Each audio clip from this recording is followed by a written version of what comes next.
finally. Yeah, here we are. Very first episode of InTogether Podcast complete with technical difficulties. So is this going to be like Conan's Conan Need a Friend, where I have to say, I'm extremely embarrassed and humbled to be Eric's friend? I hope not. All right. Hi, everyone. It's Eric at InTogether. And this is Jay. Hi. Jay, what's your family name, Jay? How do you pronounce Gould. it? Gould. Yeah. Not Gold. Or Gould. Gould. Or as my wife has mispronounced it here for 35 years, Grudo. Grudo. Yeah, that sounds like glued. Yeah, that's not right. Yeah, it's a travesty. Well, you were asking what the podcast is. Yeah, so tell me, about. what is this podcast? I don't know yet. That's good. Yeah, that's the answer I wanted. Yeah, InTogether as an organization is trying to bring together from teachers to school owners and independent publishers, and if we work together, try to improve English in Japan somehow. Like, coordination is the key. Yeah. And so, we're here at the second annual Osaka extravaganza, and people of all over the spectrum are here. Katie and I at lunch were talking with another young lady who asked us, when did InTogether come together? Neither of us had an answer, because I'm pretty sure it was a process of congealing out of. It was born a little bit out of COVID. Right. And 2022, I guess we had our first. We didn't have the name at the point. Right. We did an event with Kenny King and Adam Cardos, Maple Leaf Learning and AAS Press. And we the idea was to show people that independent publishers could work together and not be jealous of one another and support each other. And that was called Independent Together. Right. That's right. Yeah, that was what that was. We did that. We've done that a few times. We've done the owners event called the Future of English Schools a few times. And then over time, we realized it's kind of an organization, right? There's no name for it officially. Right.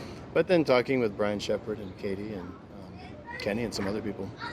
So maybe we should, put this together as a proper formalize it, organization. Yeah. So InTogether, Independent Together the website was taken. Right. So it came up as an alternative, InTogether, and I said, wait a minute, I really like that. So now here we are, InTogether. Yeah, I was thinking about this last night because I was at a craft beer place with a friend, and I was talking to the brewer, and the three brewers were, I think there was a guy who was half German, half American, another American, and a Brit. And they'd each started out at this place together. One guy was still there, but the other two had gone off to start their own microbreweries. Okay. In Kobe and Kyoto and places like that. But they still helped each other.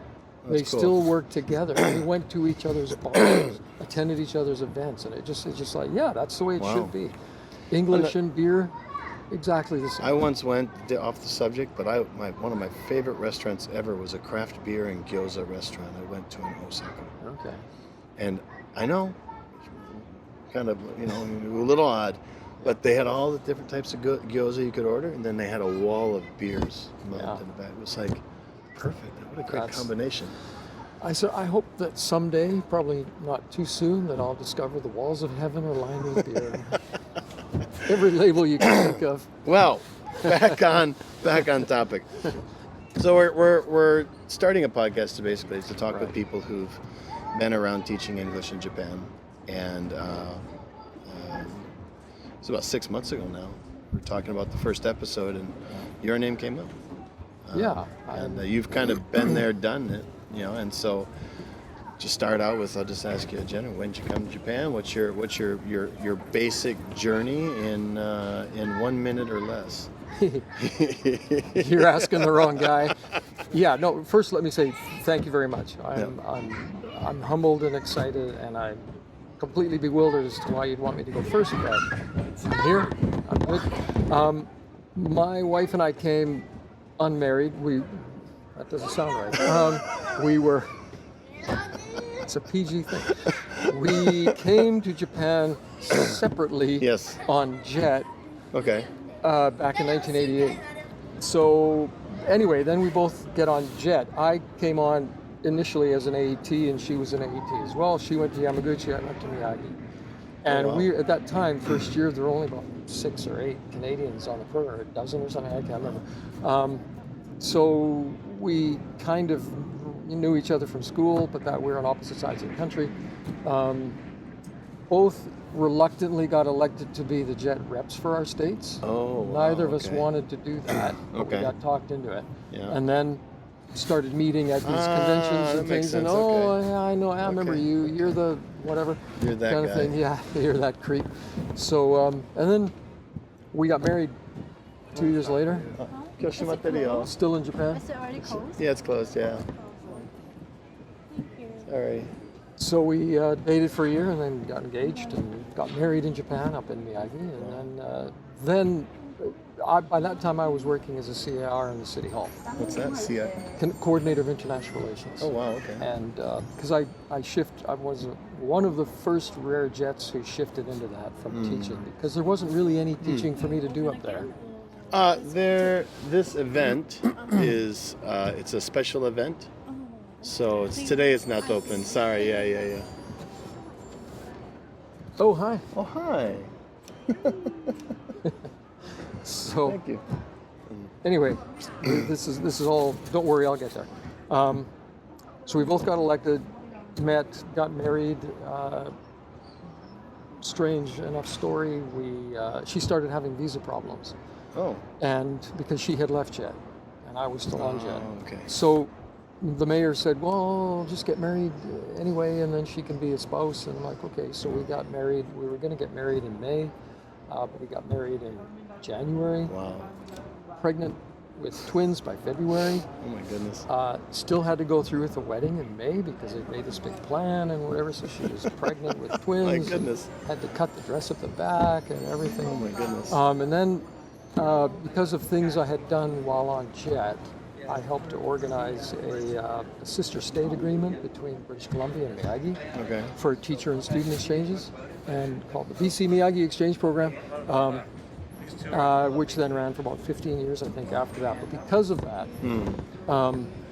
one of the first school districts in British Columbia to get part, the superintendent came over and met me, wanted to know who had started this whole ball rolling, and offered me a job. Wow. So after 3 years in Japan, we went back to Canada, had our 3 kids there. I started running an international fee-paying student program. For International what? International fee-paying students program. Fee paying. What's that? Kids from around the world who pay money to go to school in Canada where it's free. Wow. So they'd pay us $10,000 a year. I mean, Canadians are paying their taxes or whatever. So I started and ran that program for 5 years. During that time, I contacted a few schools in Japan, of course, but also Kuine Jogakuin in Osaka, in Setsu, was looking for places to put their kids in Canada and asked me, and so I said, okay, fine. Well, we went through a process for about 6 months, and they sent me some kids, and then immediately offered me a job. Wow. So, because their guy who was running the Canada program was actually American, and he didn't really have connections, he didn't know the system, so they asked me to come. So in '96, we came back to Japan with our 3 kids, and I worked for that school in Setsu for 5 years, and then during that time... Where were you at this point? Where in Japan? In Setsu, just outside of Osaka. Oh, okay. I don't know. Yeah, between Suita and Ibaraki. And living there and quite happy, and they were treating us very nicely. But, as happens in Japan, with foreign staff, you get hired to do a particular job because you have expertise or you have connections or whatever, and then they're free to ignore everything you say for 5 years because they have their way of doing it.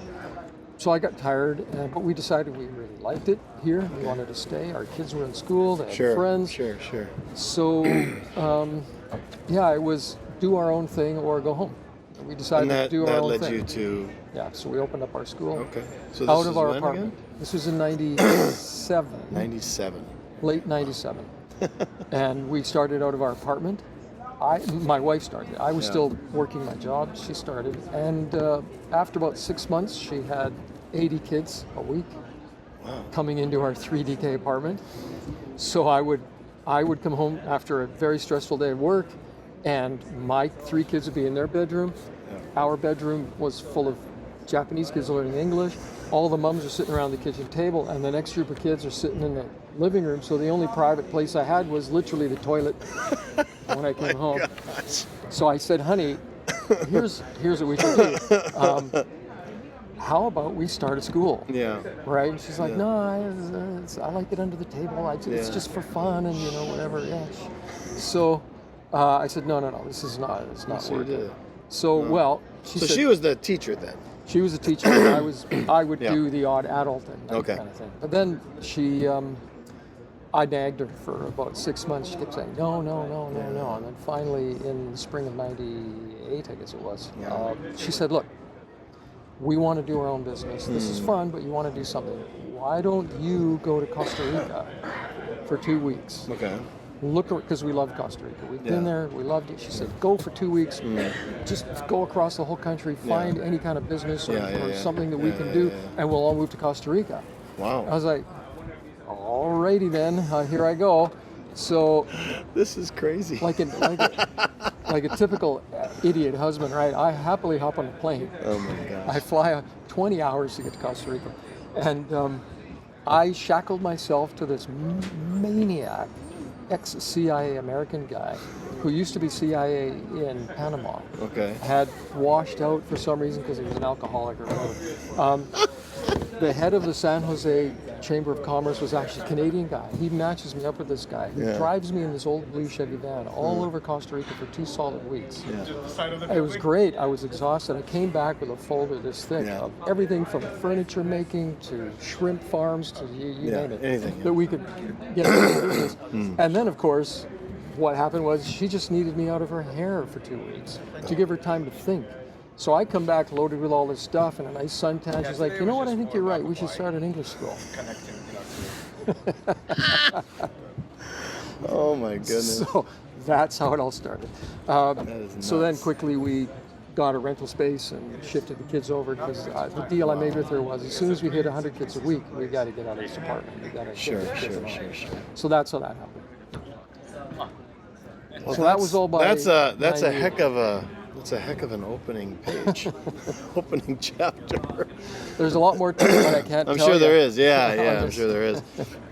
Well, so you got your school going around Yep. 98 roughly, right?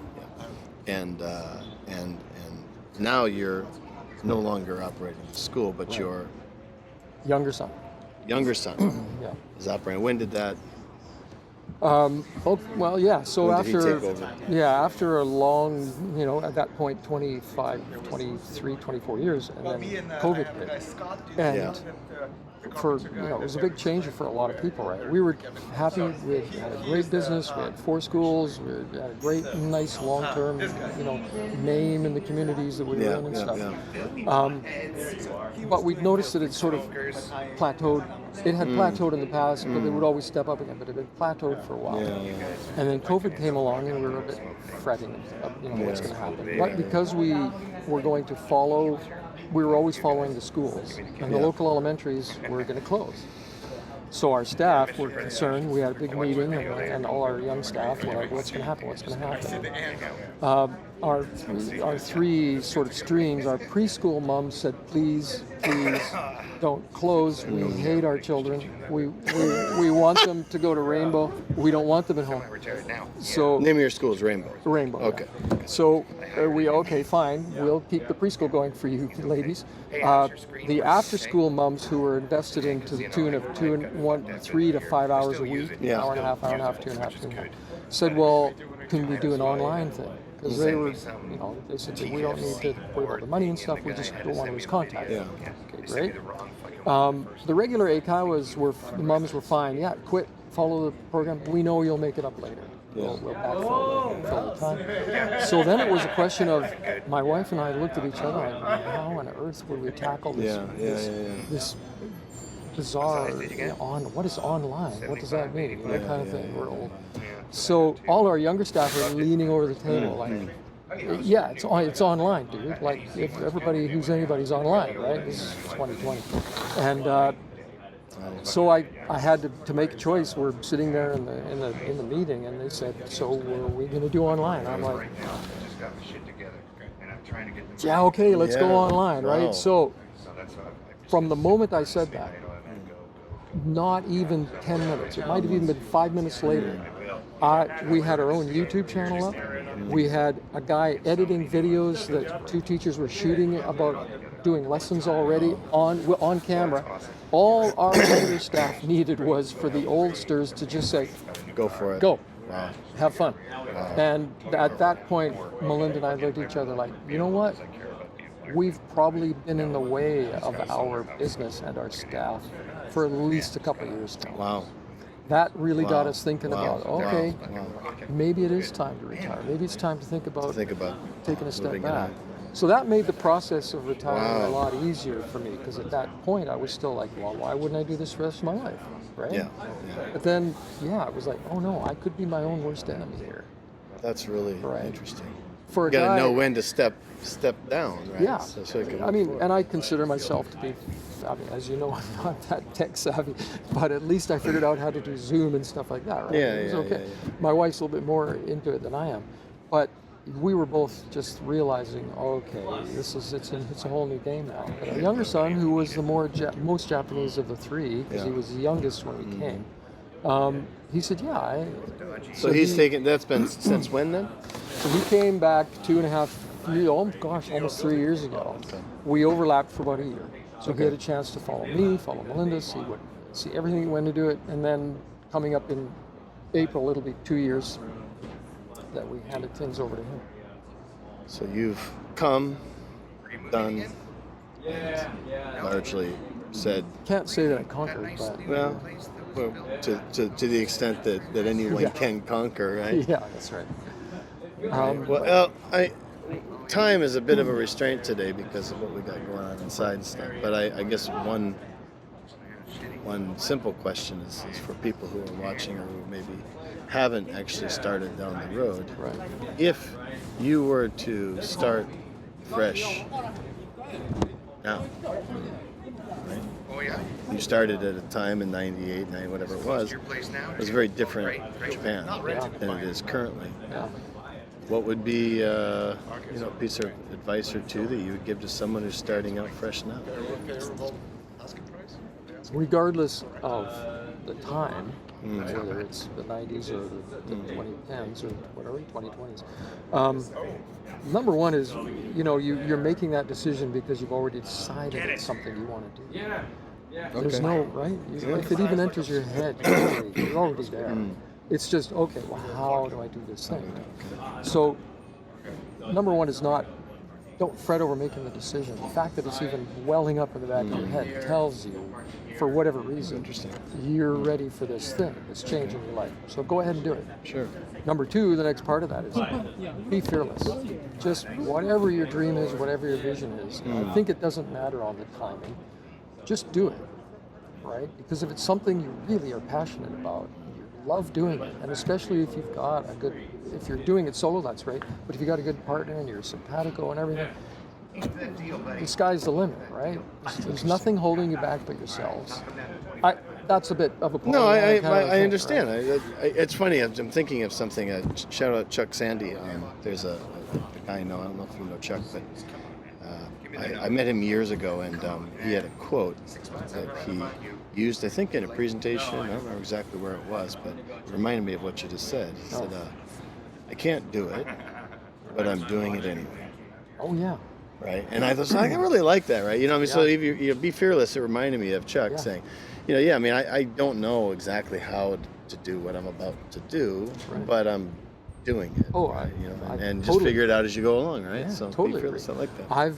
I've never, I've done a couple things in my life, and I've never regretted saying yes to anything, whether it was from a question I've asked myself. Do you want to do this thing? Or something that somebody's asked. If somebody's offered me, coming to Japan, I didn't really want to come to Japan, but I was like, it's an adventure. Sure, Yes, I'll come. yes. Why not? 1 year, what could it hurt? Kind of thing. That's a yes man, Yeah, Jim Carey movie, exactly. right? Yeah. Not quite to that extreme, but that's, as my wife might say, it's one of my problems is that I don't like to say no.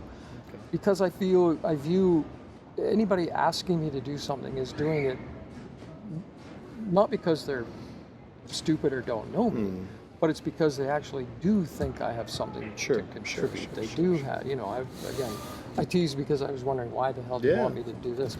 But at a certain point, you not? have to realize you're not going to do anything in life if you keep coming up with the answer being no. Yep. So, all things being equal, why not have your answer just always be yes? Even when you don't. You're given the opportunity. Yeah, and do your due diligence and research where things you don't know, but always just be willing to say, yeah, hey, why not? Whether it's your own idea or somebody else's, sure, I'll give it a try, right? Yeah, I've never gone wrong having A, no plan, and B, just saying yeah. Okay. Right? Because I like the challenging myself. Starting an international program in Canada, I didn't even know what it was, right? Why not? But the guy wants me to do it. He's got faith in me, so I'll try it. That's great. There's nothing wrong with that kind of an attitude, unless it drives you to the poorhouse. Yeah, I mean, but that's very inspiring, and You've probably got to have something going on up there, I guess. But figure out a way to work. yeah, I've done a couple presentations here and there and whatever, and people are always astounded when they say, well, did you think about it at least? Usually my answer is no. Now, not complete no, it's always, well, yeah, I'll run through the pros and cons in my head. Yeah. But if it seems exciting, and it's a challenge, and it's an opportunity for me to grow somehow, the worst that can happen is you don't do it, and so you'll never know if you could succeed or fail. And then you always have that doubt, right? Yeah, that's right. Yeah. I wonder if I guess I'll never know. So. Yeah, that's right. All right. But yeah, never regretted saying yes. Never regret saying yes. I like that's good advice for someone who's just made a decision. So, well, folks, thanks for tuning in. Now we'll probably catch up again. I would imagine. Screen's black. Can't tell if we're on still. I think we are. All right. Hopefully. I'd hate to do this all over again. No, that would suck. But Jay, thanks, bud. Thank you. All right. It was good fun.